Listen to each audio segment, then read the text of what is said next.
Stakeholders have intensified calls for a more improved retirement for former members of parliament. Some former MPs are often left on their own and living under poor conditions after exiting the House. The following report has more details. Parliament, which is a representation of the people, is an important institution of democracy.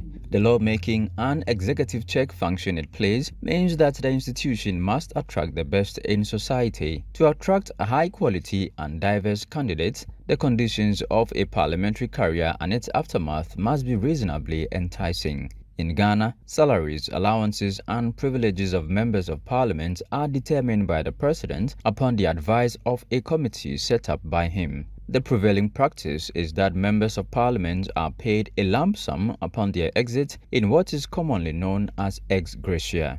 But is this arrangement enough for the former MPs? We're looking at, for example, monthly pension or monthly something to support us, so that one can be able to take care of other social commitments on his own.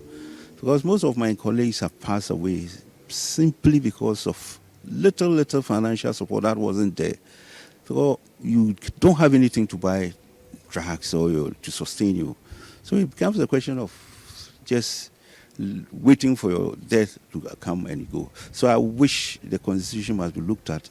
The Article 71 holders must look at the welfare of this retired former MPs, like the judges and other things. We must also be accepted. The president has 2 terms, so it is there, it's a contract. The parliamentarian has no specific, but he stays on 4 terms, 5 terms, and he exits and virtually nothing, he's left just to go on the street.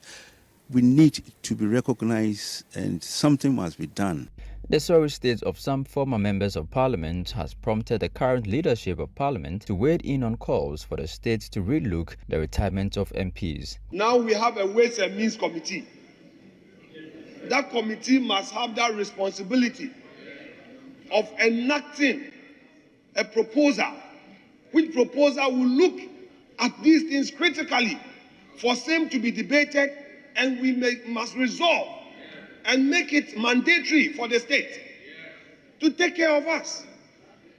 It cannot be that we would always come into public service, you leave, and sometimes an MP is seen in public and is wearing slippers. People say you are corrupt. Meanwhile, you don't have anything. Most former MPs face a closed door when seeking post-parliamentary employment. Many former legislators cannot return to their pre-parliamentary vocations, especially if they have relinquished public service careers. When you are completely out, nobody cares. So the situation is like, you have taught them lessons to be very careful when they leave parliament. And how long are you going to sustain on your lump sum, as they claim it? You end up exhausting it. So people find their ways and means to survive. You know, in our society, no one takes care of some of these old aged people. And most of my colleagues may be doctors, engineers. The challenge is that once you leave, your job security becomes a problem. I trained as a photojournalist and I work with graphic. Immediately I exited, I was given the information that I should put in my resignation. I could have worked to support my institution as a graphic operation. It's the same with teachers. Others who left, will find difficult to be replaced because your colleagues might have gone up. So from former member of parliament, you get back to the teaching service and they find difficult where to place you. So you end up getting frustrated. When you leave office, that is the end of you. You cannot be absolved in any institutions to go and work. Unless maybe you are a lawyer, that you can still practice. You are a doctor, you can still practice. You are maybe a lecturer, that you can go. But if you are a civil servant or a public servant, you cannot go back to any of the institutions that you used to be. And let me set myself an example. I was then working at Lands Commission, and I resigned in 2011 to contest as a parliamentary candidate. And I lost in 2012 election. I couldn't go back to Lands Commission, but I need to pursue my political career. And that's what I'm saying, that look, it is better for us to look at a way where some of these people can be absorbed in the institutions in where they were coming from. The Scottish Parliament, for instance, pays former members who have accrued a minimum of 3 months' service a pension of between 1/40th and 1/50th of their final salary for each year of service from the age of 65. They also receive an immediate pension on retirement at any age on the grounds of ill health. Pensions are also paid to former MPs in Cyprus and Trinidad and Tobago. The African Center for Parliamentary Affairs share with Citi News how Ghana can better the lives of former members of Parliament. If you are a teacher, for instance, and you think that maybe once I leave Parliament, I cannot go back to the basic level to teach, maybe while I'm in Parliament, I can, take advantage of maybe a scheme that is available to prepare me for life after Parliament.